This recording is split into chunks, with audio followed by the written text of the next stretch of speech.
From WisPolitics in Madison, you're listening to Capital Chats. Hello, everybody. This is Kate Morton with WisPolitics here with a Capital Chats podcast brought to you by Spectrum. Today I'm here in the office with my new colleague Abigail Levins to talk about an interview she did with freshman Representative Karen DeSanto, who is a Democrat in the legislature this session. So, Abigail, maybe you can first of all introduce yourself as a new colleague and just tell me a little bit about what you guys talked about. Hi, I'm Abigail Levins. I just started at WisPolitics this month.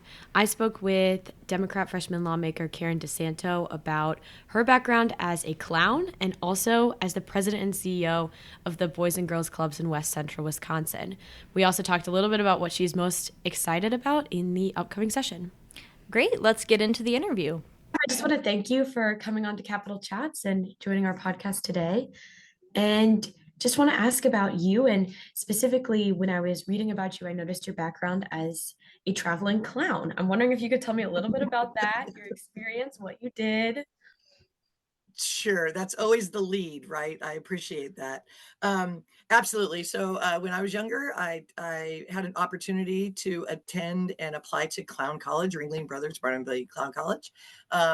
I was accepted into that, went to Clown College, ended up getting a job to travel with the greatest show on earth, and turned that moment of opportunity into a almost 30-year plus career, throughout Wow. traveling the world, performing, and eventually ending up here in Wisconsin at Circus World Museum for about 10 years. We were the performing acts as well as moving into education and outreach coordinators. So yeah, that's how we got here. Good. So were you a funny clown or were you a sad clown? What was your clown? Oh God, that's so funny what people ask. Always, I'm a very positive person. I am not sad. Do I get sad? Of course, but no. That's kind of a myth, quite frankly, that there's a sad clown and a happy clown, because most of them are pretty happy. Back, I could give you a history lesson on it, but probably not the time or place in this interview for it. Sure. And one more clown class question. Sure. Tell me about one performance that you were particularly fond of or you still remember. Oh my gosh. So many. There was always a great anticipation. I lived on the circus train, so that was part. I think, that was just an element of the life, which was so beautiful to me, and so community grounding, because we all had to live and travel together. But we got very excited when we traveled to big cities, small cities, but being able to perform in places like Madison Square Garden was pretty significant, and being on the floor for those kind of things. But then I'll pare it down. I was also, in my career, I worked as a clown doctor with the Big Apple Circus Clown Care Unit, which was out of New York City, where we would go to all the major hospitals in New York and work bed to bed with critically ill children. And I look back at those moments as about probably 15 years. I did that. Probably some of the most significant time I've ever had is that bed to bed, moment to moment, person to person, which really influences so much of what I'm doing today.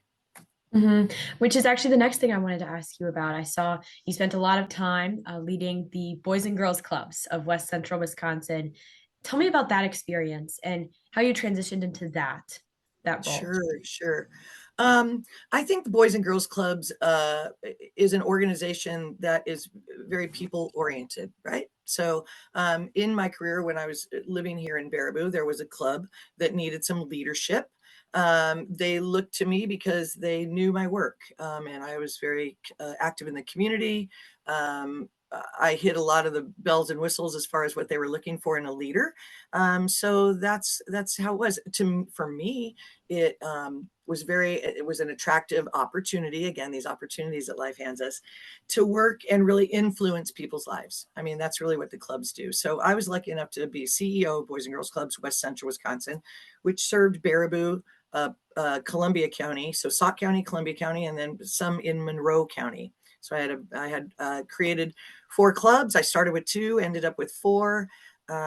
served in a lot of seats in the organization, got very involved in governmental relations, served as a statewide alliance director, and helped to secure $26 million of support through federal and state dollars for kids and families.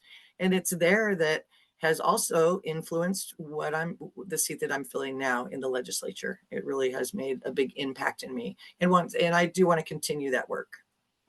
Sure. And tell me about that. Tell me about how your journey to the legislature. How did you go from working in Boys and Girls Clubs to running for office?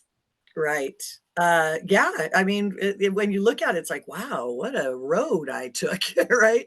But being involved in kids and families, seeing what struggles I have firsthand knowledge of of the struggles, especially for working families, right? Single moms, and the struggles that kids have within those parameters. So my journey is I retired in this last year knowing that I was going to do something else, but I didn't know quite what.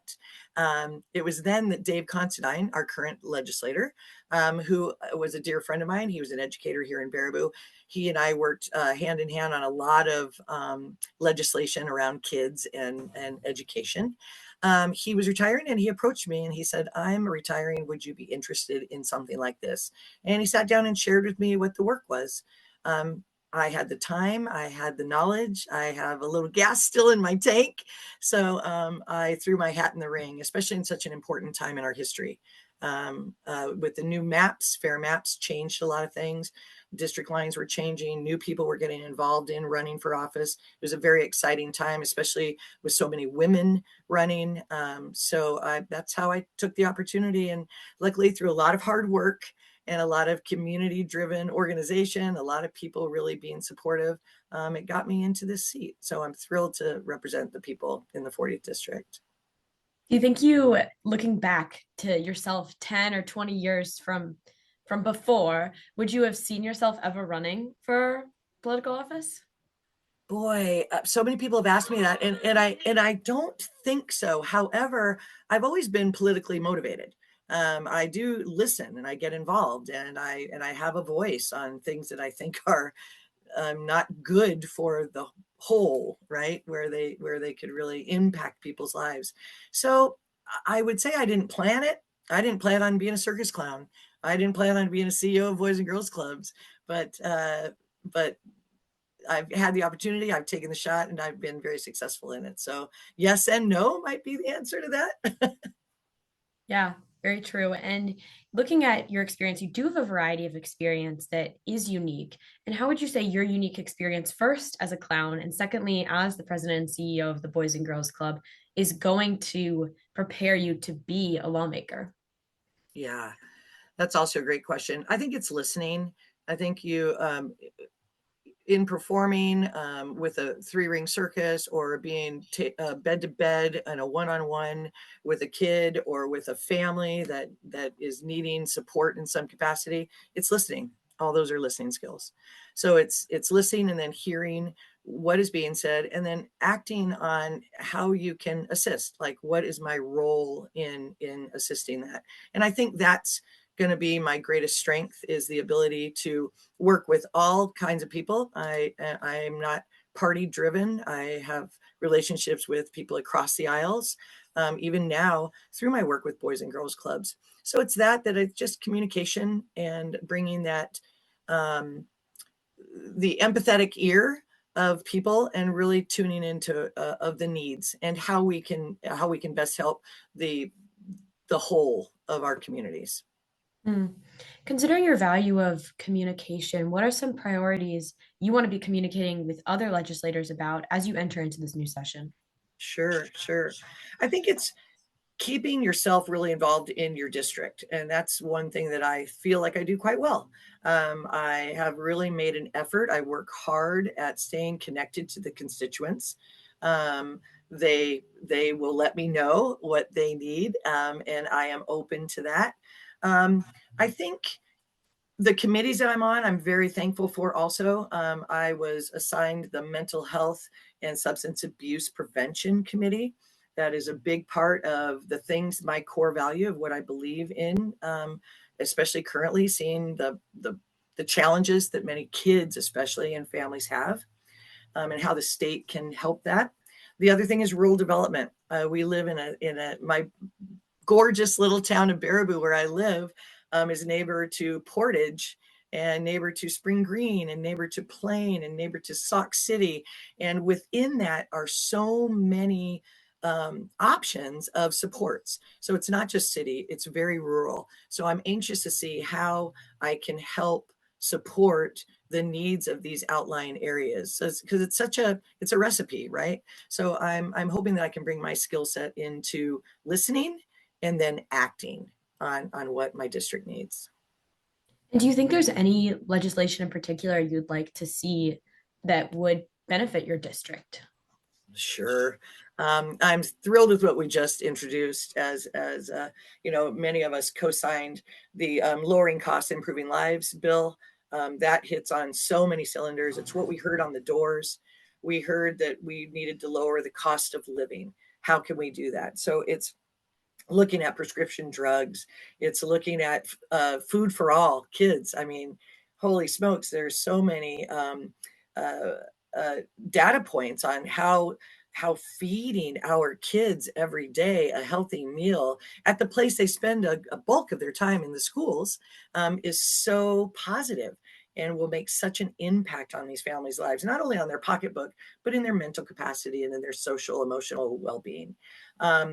The cost of living, so the tax break for renters and homeowners, it's what we heard on the doors. I'm thrilled that we were able to introduce something that actually was spoken about. It's not a frivolous bill that is just like something that we made up or something that we think people need. It's people told us that they need it and we acted on it.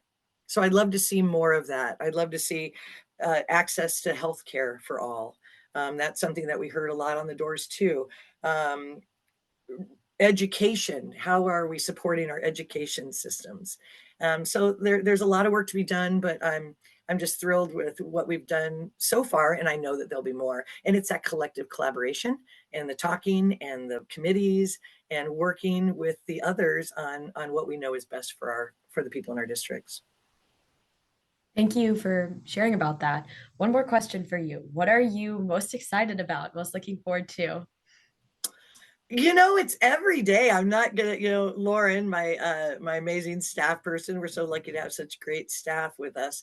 It's walking into that building every day. I am never, even on these cold, bitter days when I walk faster than I normally do through the building, I'm in awe that I have this opportunity to be in this building, to be making this good change, to be available to listen to people. So I'm excited about being in this position and what it will bring to me. I'm excited about the pageantry that happens. Like tonight is the State of the State address. I'm excited to hear that. I mean, I've listened to it, but I get to be in the room, and it's just being in that seat and surrounded by so many people that also feel the same. It's a really wonderful feeling to be part of, I feel, solutions rather than aiding with any problems. So I just love being in the Capitol.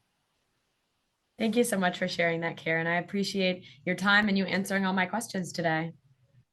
All right, everyone. Thank you for joining us and listening this week. For now, I'm Kate Morton. And I'm Abigail Evans. Thanks for listening to WIS Politics Capital Chats, brought to you by Spectrum.